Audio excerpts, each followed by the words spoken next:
Hello, and welcome to Bipolar Thoughts. My name is Steven, and I'll be your host. Before we start today's episode, I want to give kind of a trigger warning. Today, I'll be talking about suicide in this episode, so if this is a trigger for you, please do not listen to this episode. That being said, if you are struggling with suicide, please reach out to somebody immediately. You don't have to suffer alone. Okay, so the whole point of this is because I recently had kind of a breakdown myself. Tuesday was a really rough day for me. I was having some suicidal thoughts. I just want to be completely honest with you all, and also show that like this is a real issue, and it can come out of nowhere. Like, I had been manic for about a week before, but not like a normal manic, which I talked about in a previous episode. I had most of the symptoms, but I think because of all the meds I'm on, it wasn't really as strong as they normally are. I don't know, but I know I was hypersexual, talking a lot. I couldn't sleep, which I still have a problem with. But I felt fantastic. Like, I felt really productive, and like I was getting a lot of shit done. And I was actually, and I actually felt for the first time, like in a decent long while, like what I would consider normal. Like, not everybody can, like, I don't know how to explain that, but like what I consider other people to be as normal is that's how I felt. I felt like other people I felt like normal people, I guess. I don't know how to explain that other than that's how I felt. Like I said, I started off Tuesday feeling manic, and I was super productive. I got a bunch of shit done. I actually recorded a podcast, another episode on Tuesday, and published it on Tuesday, which should have actually come out on Friday, yesterday, but I was manic, so I fucking couldn't help myself, and I published it anyway. So this is kind of my makeup for that episode. The episode that comes out for the intelligence and bipolar episode, like, series, that'll come out next Friday, just because I need to kind of take back and get into, like, it's already done. I just have to finish it up, basically. And because this week was kind of thrown off, it's just kind of thrown everything off. So next week is when that'll come out. This is just kind of I thought that it would be a good idea to be honest with you guys and get this off my chest. So yeah, like I said, so like I started off feeling kind of manic, but I was really productive.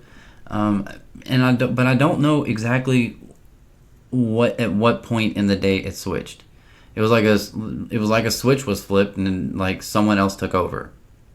And like I said, I can't pinpoint exactly what happened or why I felt this way, but it was like I felt like I just didn't deserve to be alive anymore, to be honest with you. Like, I felt like I was hurting the people more that I loved, more than I was making their lives better. You know, and I have 3 kids who live with their mother in Texas, so I don't see them much except through like FaceTime, you know, and I felt like a failure of a father. You know, I see them at least once a year. Either I go to see them, or they come stay with me, and I try to stay, help them financially as much as I can, so nobody thinks I'm a total piece of shit. But it's the same. It's just the way that I felt. I just felt like the worst father ever. You know, I felt like I was turning into my biological father, that is my worst nightmare, is to become him. You know, God rest his soul. You know, now we didn't have the best relationship, but I don't want to do what he did. And so before I knew what was going on, I had razor blades in front of me, and my office door was locked, and I had music playing loud enough to not be suspicious, but enough to drown out any kind of like wincing sounds, from cutting, I guess. And I don't even remember doing any of it. Like, I don't remember doing any I don't remember getting the razor blades. I don't remember sitting down with them. I don't remember doing any of it at all. It just happened.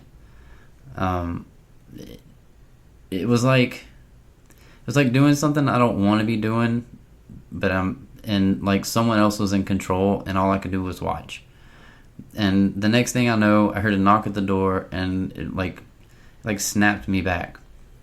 Like I was gone, and then the knock like snapped me back to what was going on. I was like, oh fuck, I realized what was going on. And so I got up and I answered the door, and I was almost as shocked as my girlfriend was when she saw what was going on. I was sitting there kind of like, what the fuck? She was like that, but I was like, what the fuck is going on? And we ended up talking things out, and I reached out to my doctors, and I feel much better now. But one of the only things I remember is the look on my girlfriend's face when she saw, and I know I don't ever want to see that again. I can promise it'll never. I can't promise it'll never happen, but I can try to reach out before I get that bad.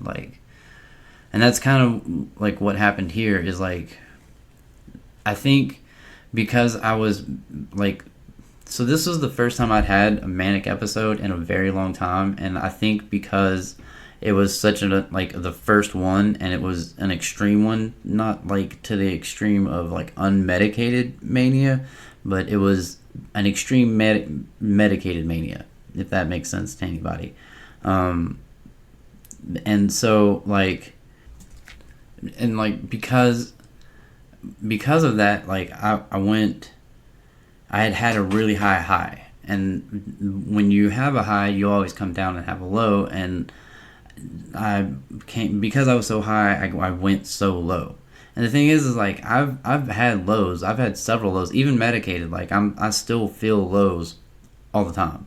Manic, not so much. Not like just a pure manic phase. I might have like a mixed phase where I'm low, but I'm like, a mixed phase is a weird fucking phase, man. And I'll do like a whole nother thing on that, because mixed phases are just weird as shit, because your body feels like you're on fire, and like you can't sit still, but you don't want to move. Like it's a whole fucking miserable experience. But the point of it is that, shit, I lost my point of it again. Yeah, so but I guess what it really boils down to is that like I had such a high that I ended up in a low, and I don't know. I don't really know what else to say about it other than like I had these suicidal thoughts, and that was the first time I've had those. Even just experiencing the lows, none of them have been this bad. So I think it was because of the mania that it like dropped me into that kind of depression, which is, I think, I don't know why I snapped out of it. Like, I don't know, like, what brought me back. I mean, because it seemed like I pretty much had it planned out. You know what I mean? Like, and so, like, I don't know what it was. Whatever snapped me out of it and brought me out of it, I'm thankful for it. But now I understand that, like, I need to have a support system in case I do start to feel that way. And the thing is, it's one thing to have a support system. It's a completely different thing to use that support system. And I think that's what a lot of us are afraid of, is to actually reach out, because we're ashamed, or we're scared that somebody's going to judge us, or, we're scared to even admit it to ourselves, or, whatever the case is. And because of those things, we don't reach out and we don't seek help, and we end up in a worse position, a worse place than we were, before we even started thinking about all this, and so I think getting a support system and reaching out to them consistently, make them a daily part of your life, so that they need to be consistent. You need to have a consistent set of people that you can count on in case you ever, go down that kind of road. But then you need to have the wherewithal to actually call them. I'm fortunate enough to have enough people that care about me to make sure that I don't do anything stupid. And I mean, I guess I'm just fortunate for that. I don't know. I kind of feel like I'm talking too much at this point, so I don't want to ramble and take away the meaning of this message, which is, if you are struggling with suicidal thoughts, it's a very serious thing. Please take it very serious. Please reach out to somebody. Anybody. You can reach out to me. I don't care. I will talk to anybody about anything, because I don't want people to suffer. I have suffered for almost 36 years now, and one of the things that brings me joy is to do this podcast so that other people find some kind of help from it. So you're helping me, and that's all I want to do is help other people. So if you get something out of this, great. I hope it helped. If not, then I hope you find peace somewhere else. And all you have to do is remember that you don't have to sit in the dark alone.